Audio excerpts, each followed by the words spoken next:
The headlines detonated at 6 a.m., splashed across every phone in the city, and by sunrise the name Ethan Cole was trending on 3 continents. Millionaire CEO, hospital wing donor, alleged scandal. The claim was outrageous and intimate at once. He got all the nurses pregnant. Ethan read the words in his glass-walled penthouse, coffee cooling in his hand, the city breathing beneath him. He was used to scrutiny, mergers, layoffs, philanthropy, but this felt different. Personal, messy, human. By noon, his board demanded answers.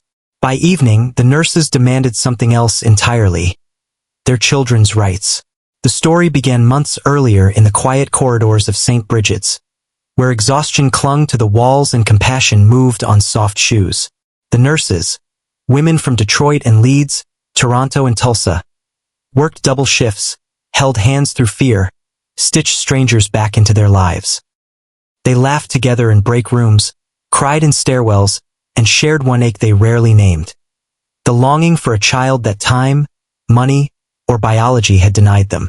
Ethan first met them not as a CEO, but as a volunteer.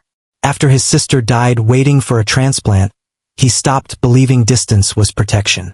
He started showing up: fundraisers, night shifts, supply runs, listening more than he spoke. When the nurses spoke about hope, he heard it as a logistics problem. When they spoke about barriers, he heard a solvable one. The twist came quietly, like good things often do. Through a foundation Ethan had funded anonymously for years, St. Bridget's launched a fertility access program: legal, ethical, comprehensive. The donor profiles were sealed. The nurses applied. The science worked. Life followed. The pregnancies arrived like a chorus.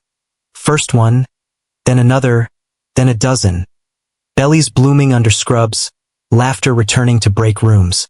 The hospital celebrated. The city smiled. Then someone leaked a document.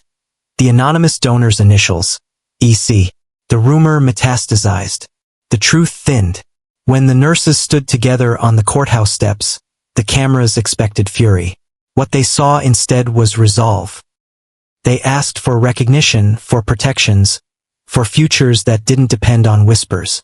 They asked that their children be acknowledged as having come from care, not scandal. From intention, not secrecy. Ethan attended the hearing alone. No lawyers at his side. He spoke plainly. He told the story of a sister lost and a promise made. He told it without grandstanding, without absolution. He named the program, the safeguards, the consent. He named the nurses as partners in hope, not subjects of a rumor. The room shifted. One nurse, Maya from Manchester, stood and spoke of nights when Ethan carried linens and listened as if it mattered. Another, Rochelle from Chicago, spoke of the moment she heard a heartbeat and felt seen by the world again. The judge asked careful questions. The answers were steady. Outside, winter loosened its grip. The crowd thinned. The phones stopped buzzing. The city exhaled. Weeks later, St. Bridget's nursery filled with quiet miracles. Ethan visited once, standing back, hands in his pockets. He watched a nurse rock a child to sleep, sunlight catching the curve of a new beginning. On the wall hung a plaque, no names, just a sentence about access and care. Ethan turned to leave, then paused. The nurses caught his eye, not in gratitude or demand, but recognition. The kind that says, "We did this together."